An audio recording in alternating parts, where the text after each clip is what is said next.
Hey, and welcome back to another episode of Mom Chats Podcast. Happy Tuesday. I hope you're having a great week. I know it's been a little bit all over the place, not super consistent on posting, but also that's just the reality of life right now. So I'm excited for an episode this week. I'm excited for our conversation today. Today we're going to be talking about 3 mindset shifts that I personally have been working on. These are all things that the Lord has been just working in my heart. It's something that I'm far from accomplished in, something that I have not fully learned and don't even fully operate in, but these are just 3 different mindset shifts that I have been working on and that have helped me as I begin to progress little by little. So I just want to start by talking about like mindset shifts in general, because I feel like starting off I was very intimidated by the phrase like mindset and mindset shifts and things like that, because I feel like mindset is very like self-helpy, and I feel like it's not super dependent on Jesus, which is what I want to do and who I want to be in every single area of life. And so I feel like at first mindset shifts was something that I was like almost a little bit turned off by, just because I don't ever want things that I'm working on to be like, oh, Ken, you need to have enough strength, or you need to muster up enough, goodness to do this, or whatever it could be. And so anyways, with the phrase mindset shifts, I actually, as I was like praying through it, I'm like, okay, how else do I describe this in a way that's like not like self-helpy, or not like, you got it, just work hard and be strong and do it all yourself, but in a way that is still so dependent on Jesus. And it's kind of crazy because like, although I want all of my, accomplishment and strength to come from Jesus, mindsets are actually something that's extremely biblical. Of course, it's also something that's very popular, just to talk about in like the motivational speaking realm, I feel like. But mindsets are ultimately something that is very biblical.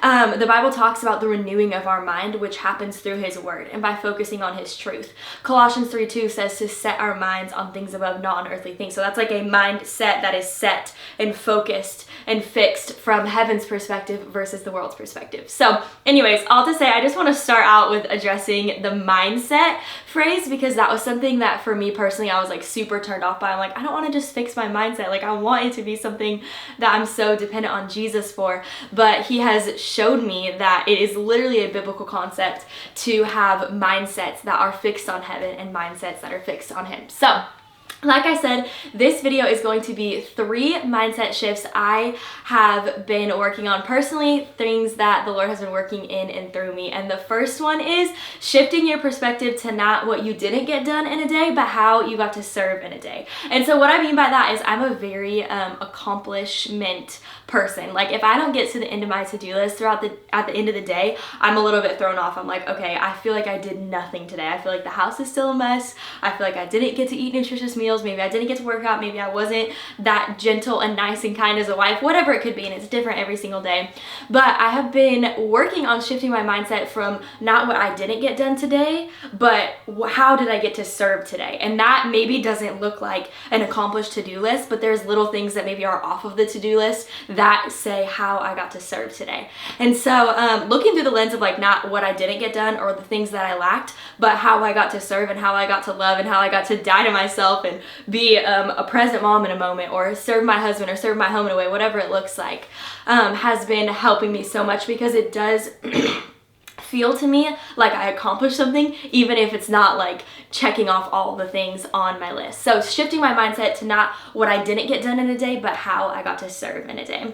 The second mindset shift is actually something that I saw on Instagram years and years ago, and it didn't apply to me at all at the time because I wasn't a mom. I didn't really understand what it meant or how it could apply to my life, but that is waking up for your kid and not to your kid. And of course, this can be applied or phrased differently for different seasons of life. Maybe it's waking up for your day and not to your day, or something like that. But the whole idea around this is to wake up for your kid, not to your kid, which I know sleep is so hard. Maybe your kid's been up all night, maybe it was a late night, whatever it could look like. It would be easy to just wake up at the same time your kid wakes up. But just having the discipline, and even if it's 5 minutes before your kid wakes up, waking up for Dawson and not to Dawson. I know for myself days that I just wake up to Dawson where it's like I sleep through my alarm. I don't get to have my time with the Lord. Morning's a little bit thrown off and I just wake up to Dawson being awake. I'm instantly jumping into the day, which is fine, and that totally happens.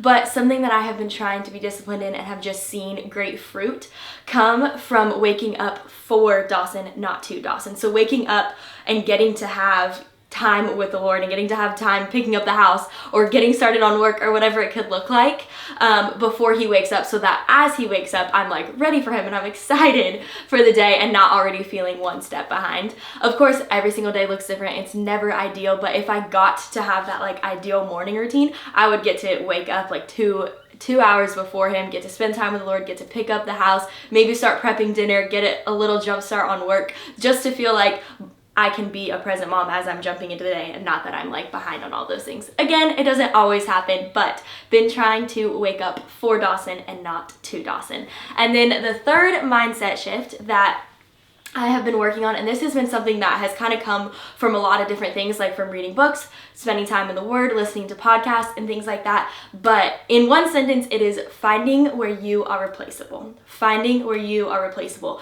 There are certain areas in our lives that we are never replaceable. We are never replaceable in our home. We're never replaceable as a mom. We're never replaceable as a wife. So those are areas that we need to focus on, that we need to dive fully into, that we need to be intentional and mindful of how we spend our time and how we invest in those places and in those relationships. But on the flip side of that, there are areas that are replaceable. Maybe it's work, maybe it's with certain friends, maybe it's with certain family events that you feel obligated to go to. There can be so many different areas in life that we are replaceable and that somebody else can be there for us or somebody else can do just as good a job as we could. There are areas in our lives that we are replaceable. And this all kind of comes back to the idea that I was actually reading in John Mark Comer's Ruthless Elimination of Hurry. That book is so good and I feel like has just been teaching me a lot lately. But something that it says, which is this is a very common thing, and maybe this is like everyone knows this, but I didn't really put this into perspective until I read it in that book.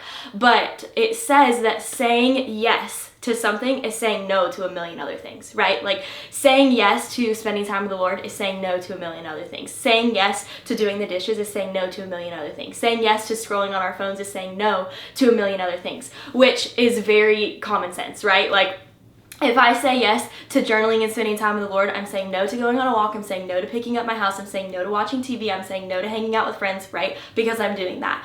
And it's such a like simple baseline topic, but I feel like for me, it made me really evaluate what I say yes to in specific seasons, because there are areas that I'm not replaceable. And I'm not replaceable at home, I'm not replaceable as a mom, I'm not replaceable as a wife, I'm not replaceable in my relationship with Jesus, I'm not replaceable in my own physical health. So there are areas that I have to invest into that no one else can invest into, or no one else can do the same job that I can do because it matters for me to do it. But at the same time, there also are areas that I am replaceable. And a podcast that I was actually listening to that talks about this kind of like idea of yes and no is it's saying that no takes confidence. So in order to say no to things, it takes confidence, because yes, in a kind of indirect way, say I wasn't invited to an event that I like couldn't really go to, or would have jammed the schedule up, or I wouldn't have gotten to be with Dawson at a certain time, or whatever the situation was, saying yes to whatever specific event that was or whatever is almost